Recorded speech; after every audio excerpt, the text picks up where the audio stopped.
Oke, selamat malam. Untuk video YouTube pertama kali saya. Ya, di video YouTube pertama kali saya ini, saya akan menjelaskan tentang dasar-dasar fotografi. Bagaimana dasar-dasarnya? Oke lah, kita lanjut aja ya. Ya, di fotografi sendiri merupakan aktivitas seni mengambil gambar dengan menggunakan kamera untuk menghasilkan karya seni ya, dan bisa dinikmati baik sendiri ataupun publis. Sering dilakukan untuk mengabadikan momen baik dalam produk berita, pembuatannya grafis, banyak lainnya. Salah satu aspek dalam fotografi adalah cahaya. Jadi fotografi itu hampir sama dengan seni rupa. Cuma kalau kita seni rupa itu kita menggambar pakai pensil atau cat atau spidol atau krayon, tapi kalau di fotografi itu kita lebih bermain dengan cahaya. Di mana ada cahaya di situ kita bisa motret, di situ kita disebut dengan fotografi.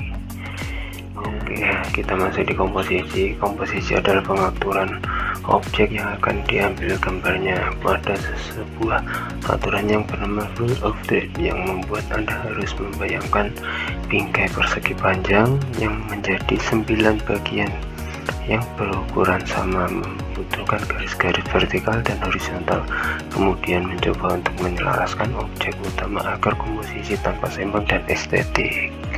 Oke, untuk materi-materi selanjutnya akan kayak pasti video-video selanjutnya. Ada di tekstur, kebutuhan sebuah foto untuk membutuhkan kecermatan oleh si pengambil foto. Tekstur melibatkan foto berupa kompleksitas permukaan sepotong kayu atau kain bermotif yang seolah bisa disentuh setelah gambar diambil. Kedalaman penciptaan rasa 3 dimensi dalam sebuah foto. Kedalaman ini bisa diciptakan dengan mengatur fokus, pembingkaian atau sudut pandang. Fokus melibatkan banyak zoom pada beberapa objek tertentu sehingga ia akan tampak begitu bening sementara sekelilingnya buram.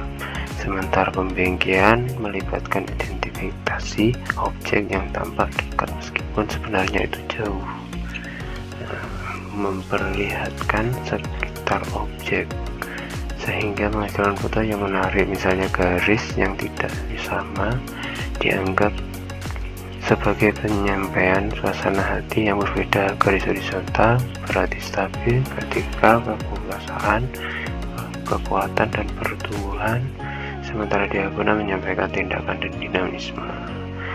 Oke, cahaya dasar yang harus benar-benar Anda pahami yang jika ingin memotret. Oke, kunci dari fotografi seperti tadi yang saya bilang, kunci dari fotografi sendiri adalah kita harus bermain cahaya, playing light. Oke, fotografer harus tahu berapa banyak cahaya dan arah cahaya yang bisa mengaruhi hasil foto. Arah datangnya cahaya merupakan esensi penting dan mengacu pada lokasi dan sumber asli cahaya untuk menentukan distribusi bayangan pada foto.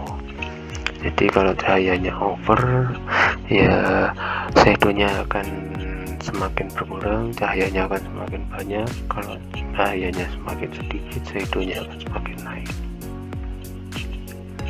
Pola dan bentuk. Ada 3 jenis aspek yang mendukung pola dan bentuk, yaitu ritme, simetri, dan segitiga.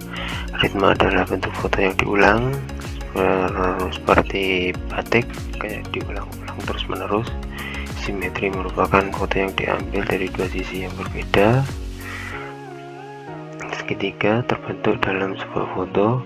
Sebuah garis diagonal antara pola dan bentuk akan membuat foto tampak lebih menarik.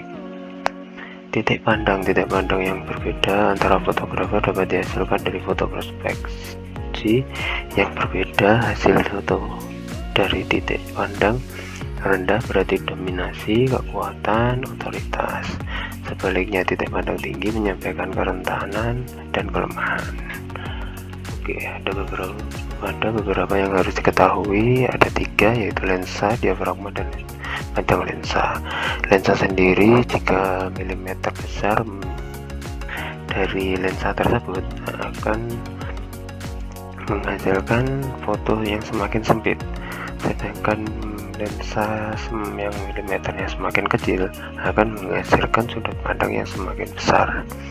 Jadi kalau sudut pandangnya itu sempit, foto kita akan kelihatan semakin detail dan belakangnya blur. Kalau milimeternya kecil, foto kita akan kelihatan lebar dan di sekitarnya akan kelihatan luas, tapi objeknya akan kelihatan seperti kecil. Nah, diafragma sendiri menentukan banyaknya sedikit sinar. Jadi diafragma sendiri itu adalah kunci dari cahaya ilahi di fotografi. Jadi kita akan mengatur cahaya seperti cahaya yang over atau cahaya yang tinggi itu di diafragma. Jadi kalau selain juga untuk mengatur cahaya, diafragma sendiri juga mengatur ketajaman ruang dimensi dari foto tersebut. Seperti halnya kalau bukaannya semakin lebar, angkanya semakin kecil, belakangnya akan semakin blur dan dia akan semakin terfokus pada fokusnya objek tersebut. Kalau bukaannya semakin kecil, nah objeknya akan infinity focus, jadi setiap dari dimensinya akan terlihat.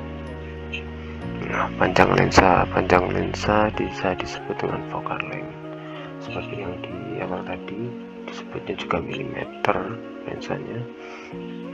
Ada jarak pemotretan, sudut pandang, pembesaran, fasilitas bukaan diafragma. Lensa khusus makro bisa disebut dengan macro lens. Penambahan panjang lensa disebut dengan tele atau extender. Lensa pengoreksian disebut ada subjek. Lensa lunak. Di sini ada sifat film. Kualitas sebuah gambar sangat ditentukan oleh kepekaan film tersebut terhadap sinar. Bisa disebut atau ISO, asa din, atau bisa disebut dengan ISO, asa rendah, menghasilkan detail gambar yang lebih tajam, butir helida perak, hasil halus. Nah, jadi kalau kalian masih motret pakai film itu seperti itu ya. Jadi roll filmnya itu sangat sensitif sekali terhadap cahaya. Nah, setelah memahami dengan baik dasar-dasar fotografi, Anda bisa terus belajar dengan semakin sering memotret berbagai objek menarik yang Anda harus temukan. Nah, kalau di era sekarang ini kan sudah digital, nah, jadi nggak usah terlalu takut untuk memotret aja terus sampai kalian merasakan hal apa yang ingin kalian potret, apa yang ingin kalian rekam itu menjadi fill-in kalian, menjadi hal yang sangat wah untuk kalian. Oke, terus bersemangat, waktunya juga sudah malam guys. Terus belajar, jangan lupa tidur. Ciao.